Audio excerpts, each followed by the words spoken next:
Today's music legend that you should know is Pierre Charial, the French mechanical organ maestro. Now, you might ask, what is a mechanical organ?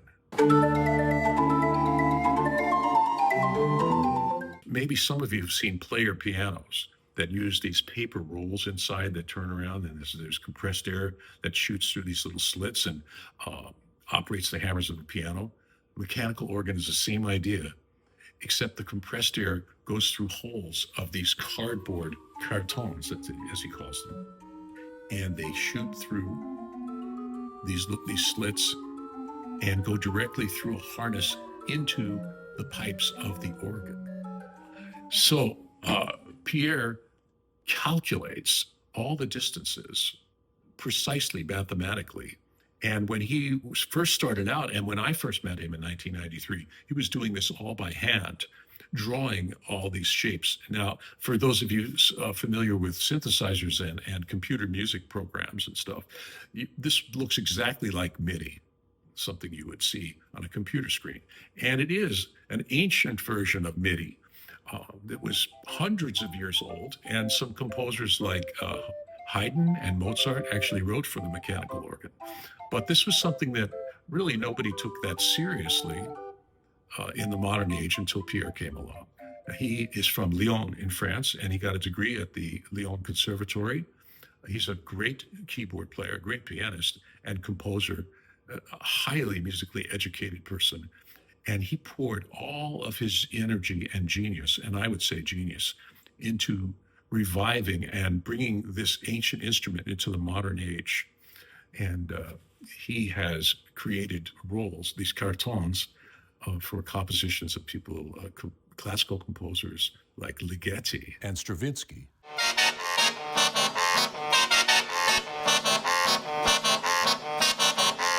And famous jazz artists like Chick Corea.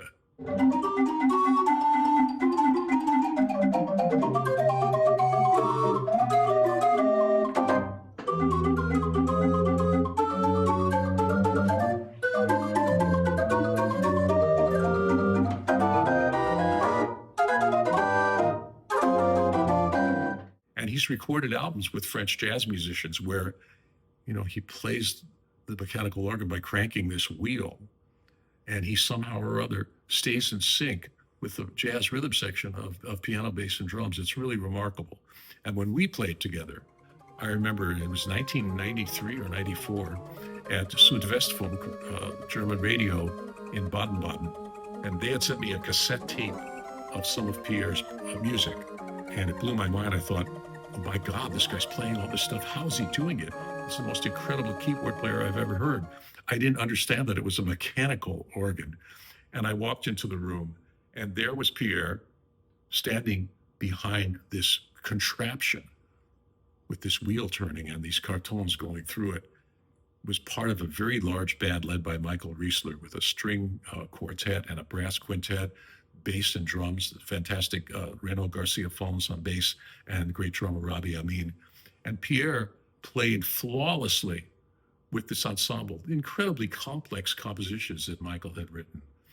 It blew my mind. I felt like I had just traveled to another universe. So Pierre and I got to be pretty good friends, and we hung out together in Paris. There's a really lovely picture of us in front of his favorite wine bar. And I have to tell you that I don't throw the word genius around lightly, but Pierre is an absolute genius. It's amazing what he has done, and the feel that he imparts to this music and the sense of humor that he puts into his arrangements. So I put a bunch of my favorite tracks of his on my Spotify playlist, and I urge you to check it out.